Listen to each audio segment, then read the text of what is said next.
Greetings, friends. Welcome back to the broadcast. I'm Shawn.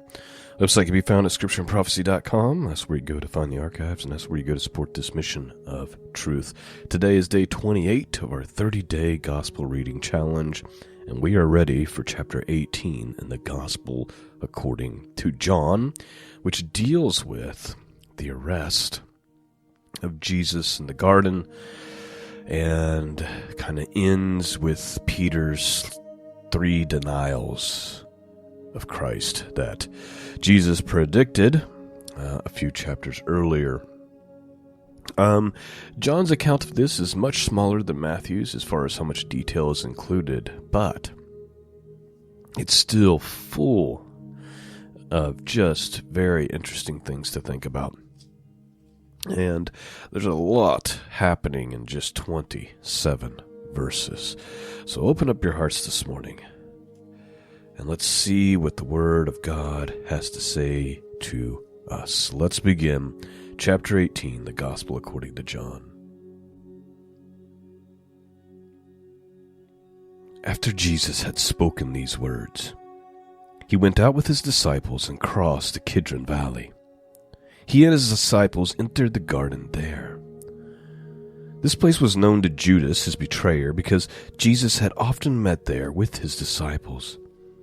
Therefore, Judas went to that garden with a detachment of soldiers, together with the temple guards provided by the chief priests and the Pharisees, equipped with lanterns and torches and weapons.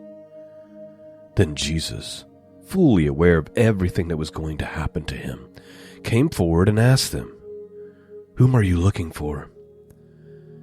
They answered, "Jesus the Nazarene." Jesus replied, "I am."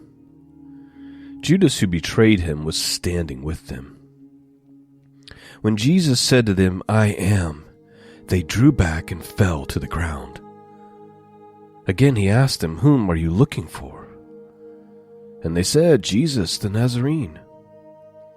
Jesus answered, "I have told you that I am. If you are looking for me, let these men go."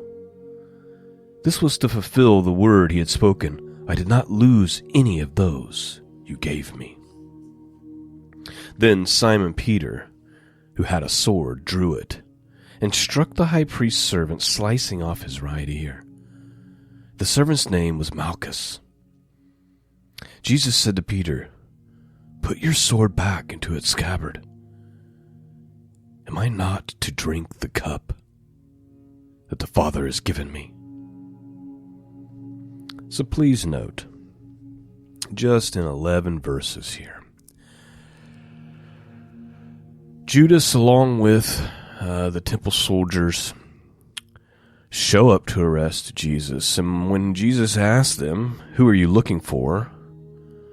they say, "We're looking for Jesus the Nazarene." And Jesus replied, "I am," invoking that divine name that everybody knows from the burning bush. I am.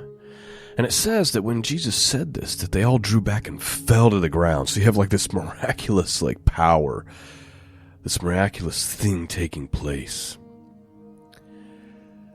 Then Peter, who we will be quick to, who we could be tempted to be quick to be judgmental about his denial of Jesus here in just a few minutes, shows great courage in the moment, drawing his sword ready to defend the Lord, cutting off a guy's ear, who John names Malchus.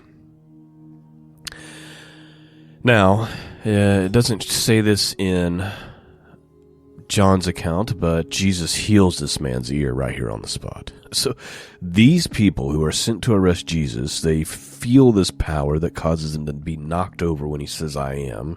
He heals a man's ear that just got lofted off by a sword, and yet they still go through with the arrest. Demonstrating that people will follow orders regardless. They just will.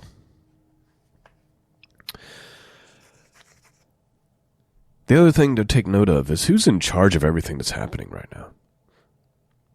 I mean, who's the one really barking the orders and being in charge?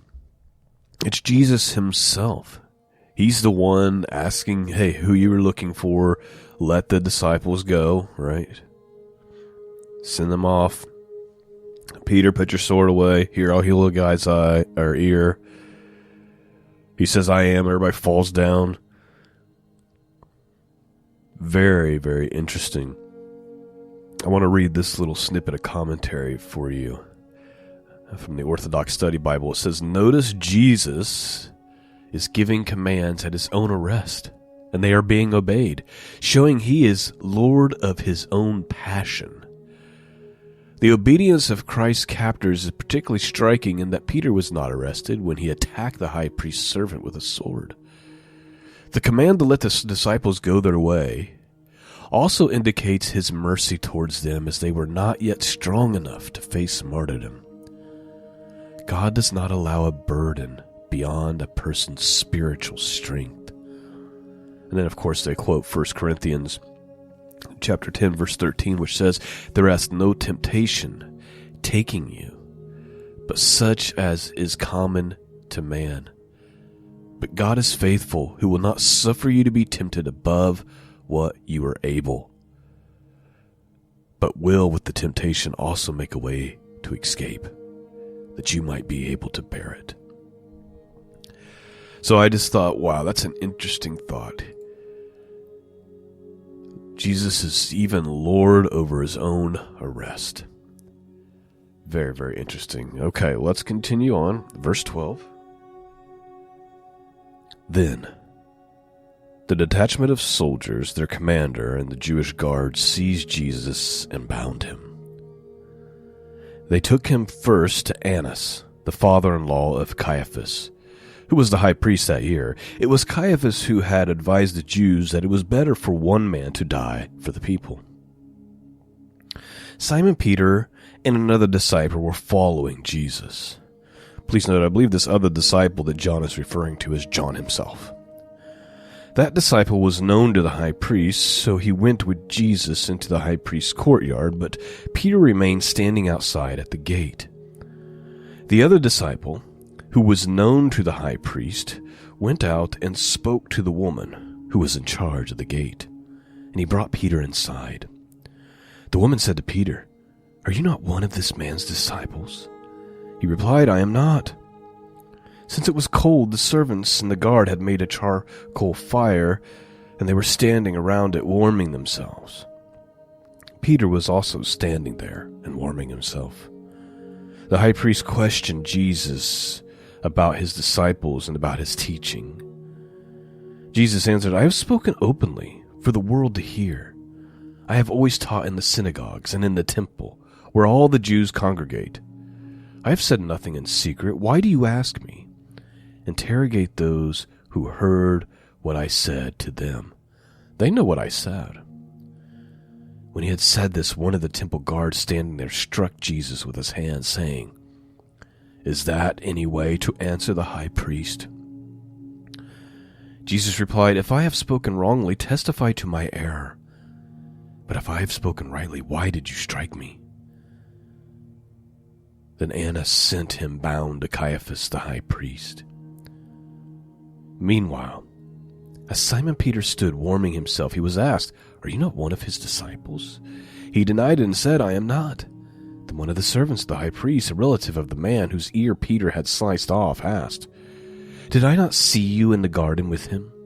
Again Peter denied it, and at that very moment a cock crowed. All right, and that is where our portion stops for this morning.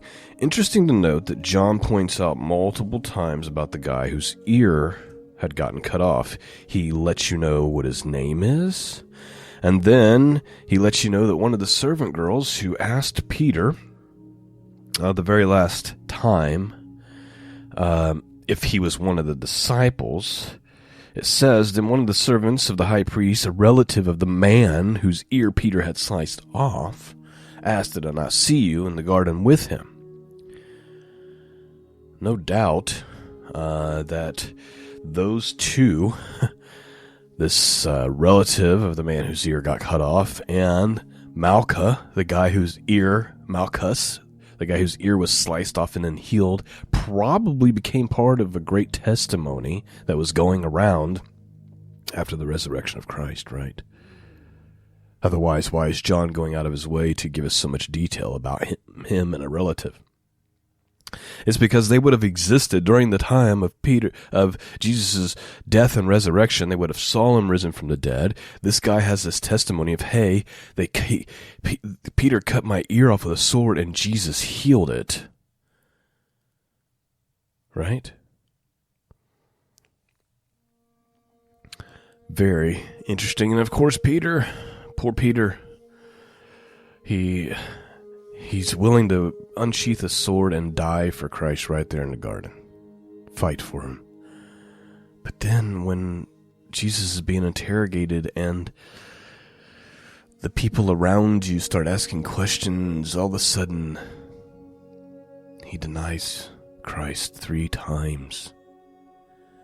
And then the prophecy that Jesus gave him that very night, that you will deny me 3 times.